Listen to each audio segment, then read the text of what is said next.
पाकिस्तान का आला इसासी कानून आईन पाकिस्तान कहलाता है। आईन पाकिस्तान का वो आला कानून है जो रियासत पाकिस्तान के अंदर तमाम अहम चीज़ों और फैसलों का तायीन करता है।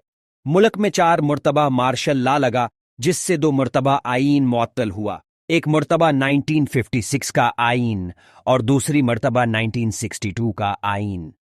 1972 में मशरक़ी पाकिस्तान में मुखालिफिन ने साजिशें की। दूसरी तरफ मशरक़ी पाकिस्तान की अवाम में एहसास महरूमी बढ़ गए, जिसकी नतीजे में मुल्क 2 लख्त हो गया और मशरक़ी पाकिस्तान बांग्लादेश के नाम एक नया मुल्क वजूद में आया।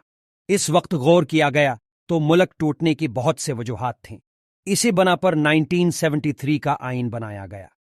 आइन बनाने के लिए एक खास कमेटी तश्कील दे गई और आइन में हर शवाबे और अहम उमूर के लिए उसूल बने। आइन में रियासत के तमाम बड़े फैसलों के लिए कवानीन बनाए गए।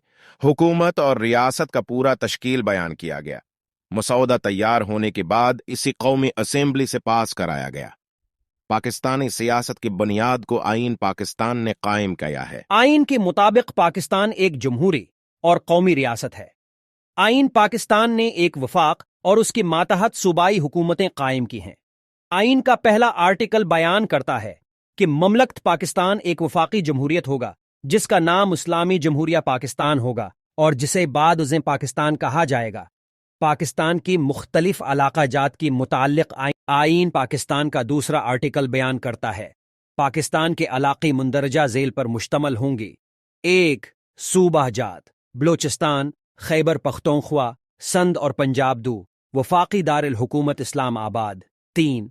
वफाक के ज़ीर इंतज़ाम कबाइली इलाका जात। 4. ऐसे इलाके और रियासतें जो अल्हाक के ज़रिए पाकिस्तान में शामिल हैं या हो जाए। आर्टिकल 1 में गलगत बल्तिस्तान और आज़ाद कश्मीर की कोई वाज़ेह हैसियत तो बयान नहीं की गई, लेकिन 2009 में कौमी असेंबली से एक और बल पास हुआ जिसने वाज़ेह तौर पर गलगत बल्तिस्तान को नीम सूबी का दर्जा दिया और यहाँ बाकायदा सूबाई हुकूमत को कायम किया गया, जिसकी तमाम बुनियादी शाख असेंबली, अदलिया, वजारतें वगैरह कायम किए गई। आईन ने मजीद मुल्क में 2 कानून साज ऐवान कायम की, एक कौमी असेंबली और दूसरा सेनेट। कौमी असेंबली की बुनियाद आबादी के लिहाज से है, यानी जहां आबादी ज्यादा होगी वहां ज्यादा नशस्तें रखी जाएगी और कौमी असेंबली के अरकान को बराह रास्त अवाम अपनी वोट से मुंतखब करते हैं, जबकि सेनेट में तमाम सूबों को बराबर की नशस्तें दी गई हैं, चाहे सूबा छोटा हो या बड़ा। सीनेट के अरकान को सीनेटर कहा जाता है और इन सीनेटर्स को 4 सूबाई असेंबलियों की मम्बरान अपनी वोट से मुंतखब कर सकती हैं।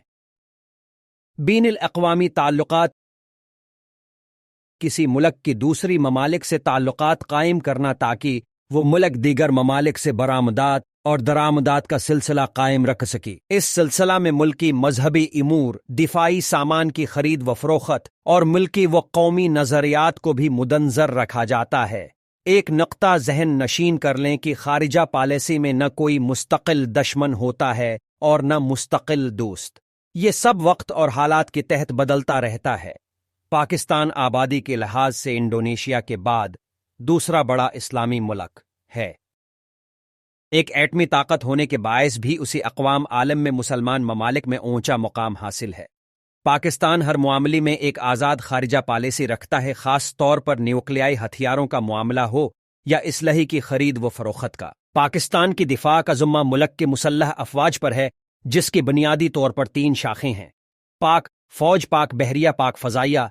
1947 में क़याम पाकिस्तान से पहली पाक अस्करिया हिंदुस्तानी फ़ौज का हिस्सा थे। इस लिहाज से उसके ताज बरतानिया की ज़ेर असर पहली जंग अजीम और दूसरी जंग अजीम में भी हिस्सा लिया है। तक़सीम बरसगीर के बाद हिंदुस्तानी फ़ौज पाकिस्तान और भारत में बितरतीब 36% और 64% के तनासब में तक़सीम हो गई। इस वक्त ऐलान हुआ कि कोई भी फ़ौजी जिस भी फ़ौज में जाना चाहता है तो उसे मुकम्मल इजाज़त है। इस वक्त बहुत से मुसलमान फ़ौजी पाक अस्करिया में शामिल हो गई। तक़सीम के वक्त भारत में 16 आर्डिनेंस फैक्ट्रियां थीं, जबकि पाकिस्तान में एक भी नहीं थी। अब पाकिस्तान काफ़ी हद तक दिफाई एतबार से खुद कफील हो गया है। पाकिस्तान में कानून नाफिज करने वाले बहुत से इदारे शामिल हैं, जिनमें सिविल इदारे भी हैं और फ़ौजी भी। फ़ौज इदारों में पाक फ़ौज, पाक फ़ज़ाइया और पाक बहरिया शामिल हैं, जो सरहदों की हिफाजत करते हैं। قدرتی آفت میں متاثرین کی امداد وغیرہ کرتے ہیں۔ ان کے ساتھ دیگر نیم فوجی ادارے بھی قانون نافذ کرنے میں اہم کردار ادا کرتے ہیں۔ نیم فوجی اداروں میں فرنٹیئر کانسٹیبلری، سرحد کور، پاکستان رینجرز شامل ہیں۔ پاکستان رینجرز کو ملک کی 2 مشرقی صوبوں یعنی پنجاب اور سندھ میں ذمہ داریاں سونپی گئی ہیں، اس لیے اس ادارے کی مزید 2 شاخ بنائی گئی ہیں، یعنی پنجاب رینجرز اور سندھ رینجرز۔ اسی طرح سرحد کور اور فرنٹیئر کانسٹیبلری کو ملک کی مغربی صوبوں یعنی صوبہ خیبر پختونخوا اور بلوچستان میں ذمہ داریاں سونپی گئی ہیں۔ اسے ادارے کو مزید 2 شاخوں میں تقسیم کیا گیا ہے، یعنی پختونخوا کانسٹیبلری اور بلوچستان کانسٹیبلری۔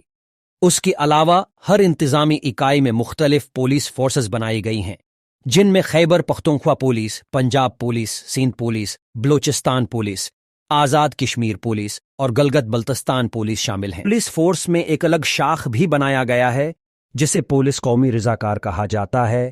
اس فورس کا مقصد تمام صوبوں میں جہاں ضرورت پڑے وہاں کام کرنا ہے۔ ایئرپورٹ پولیس کا کام ایئرپورٹ کی امور سرانجام دینا ہے، اسی طرح موٹر وے پولیس اور قومی شاہراہ پولیس کا کام سڑکوں کی حفاظت ہے۔ تحقیقات کے لیے وفاقی ادارہ تحقیقات FIA اور دیگر تحقیقاتی ادارے موجود ہیں۔ مخابرات اور ملک کی بیرون خطرات سے نمٹنے کے لیے بھی مخابراتی ادارے جیسے ISI وغیرہ موجود ہیں۔